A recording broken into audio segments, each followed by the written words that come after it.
Pemindahan ibu kota negara ke Nusantara bukan sekedar memindahkan aparatur sipil negara dan bukan juga hanya membangun gedung-gedung pemerintahan. Namun, ini adalah lompatan bagi bangsa Indonesia untuk melakukan transformasi bangsa menuju Indonesia maju.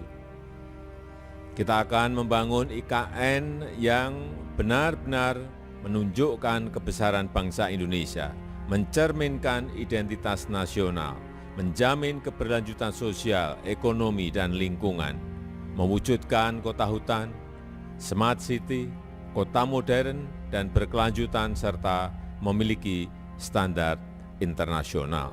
Menunjukkan kepada warga dunia bagaimana Indonesia menjalankan rencana baru dalam membangun cita-cita masa depan. Taksi terbang ini atau yang biasa kita sebut dengan sky taxi adalah jenis model baru dari alat transportasi udara yang bakal ada di IKN ke depannya. Jadi untuk fitur-fitur dari taksi terbang ini, yang pertama dia adalah alat transportasi udara yang sangat ramah lingkungan karena ini termasuk electrical vehicle atau kendaraan listrik. Jadi dia menggunakan sistem baterai di mana untuk jarak tempuhnya dia bisa sejauh 100 km dan juga untuk ketinggiannya dia bisa mencapai 1000 kaki. Oke, jadi untuk planning awal kita dalam pembangunan Sky Taxi ini, dia di rutenya untuk 3 kota. Yang pertama ada Balikpapan, yang kedua ada Nusantara, dan yang ketiga ada Samarinda. ART, rolling stocknya sudah ada di Balikpapan. Jadi kalau mau lihat besok sama saya boleh di Balikpapan. Dan itu akan diuji coba. Insya Allah tanggal 5 sudah mulai uji coba. Presiden Joko Widodo akhirnya resmi berkantor di IKN Nusantara. Tak hanya berkantor, Kepala Negara juga telah bermalam di Istana Kepresidenan untuk pertama kalinya. Hal ini menandakan jika progres pembangunan ibu kota baru Indonesia terus berjalan sesuai target rencana. Bukan tidak mungkin, cita-cita melaksanakan upacara HUT RI ke-79 pun akan benar-benar terwujud. Upacara HUT RI ke-79 di IKN Nusantara akan menjadi tonggak sejarah perpindahan ibu kota negara. Momen pengibaran bendera merah putih 17 Agustus 2024 itu juga akan menjadi tonggak sejarah bagi penyempurnaan infrastruktur IKN. Memang ada banyak hal yang menjadi sorotan di IKN. Namun, ada salah satu aspek yang sangat menarik untuk diperhatikan, sejalan dengan progres pembangunan yang telah dilakukan, yakni soal transportasi. Bukan sembarang transportasi, IKN akan memiliki moda transportasi yang berteknologi sumber canggih dan modern. Tanpa menunggu lama, moda transportasi ini akan segera wirawiri di IKN. Pertama, otorita IKN mulai melaksanakan uji coba penerbangan taksi terbang di Bandara Aji Pangeran Tumenggung atau APT Pranoto Samarinda, Kalimantan Timur. Pesawat tanpa awak tersebut berhasil melakukan penerbangan selama sekitar 10 menit dengan ketinggian 50 meter dan kecepatan 50 km per jam. Uji coba ini merupakan langkah awal dalam mewujudkan transportasi udara perkotaan yang efisien dan ramah lingkungan di Indonesia. IKN tidak hanya fokus pada pengadaan, tapi juga pengembangan teknologi.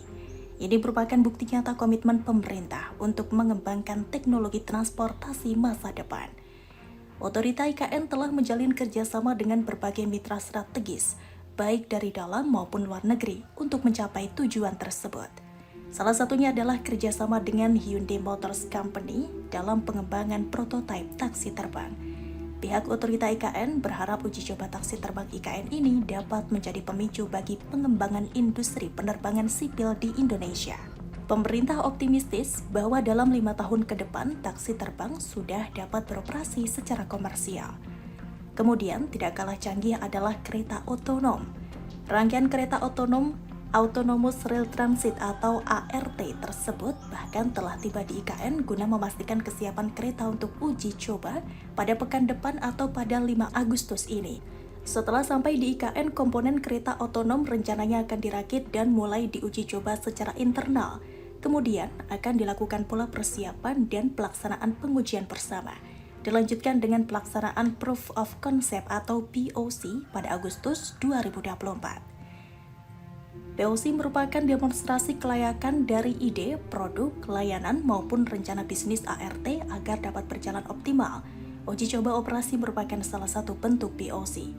Adapun rangkaian kereta otonom yang akan diuji coba di IKN berjumlah satu rangkaian yang terdiri dari 3 kereta.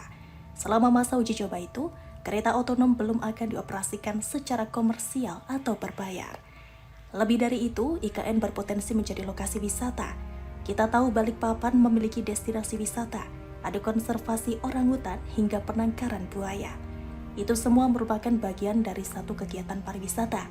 Menteri Perhubungan Budi Karya Sumadi mengatakan, pemerintah turut menyiapkan transportasi laut untuk melayani perjalanan wisata ke IKN mulai 1 Agustus 2024.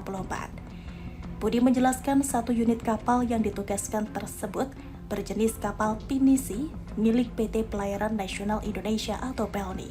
Ia berharap kerjasama dengan skema pembelian layanan atau buy the service dapat menjadi stimulan agar ke depan semakin banyak operator kapal yang tertarik melakukan pelayaran komersil di IKN. Meski segala persiapan telah menunjukkan progres yang signifikan, namun perlu digarisbawahi bahwa IKN merupakan proyek atau program jangka panjang sampai 2045. Karenanya, agar semua pihak tidak membayangkan bahwa saat melaksanakan upacara HUT RI di IKN, semua fasilitas sudah siap.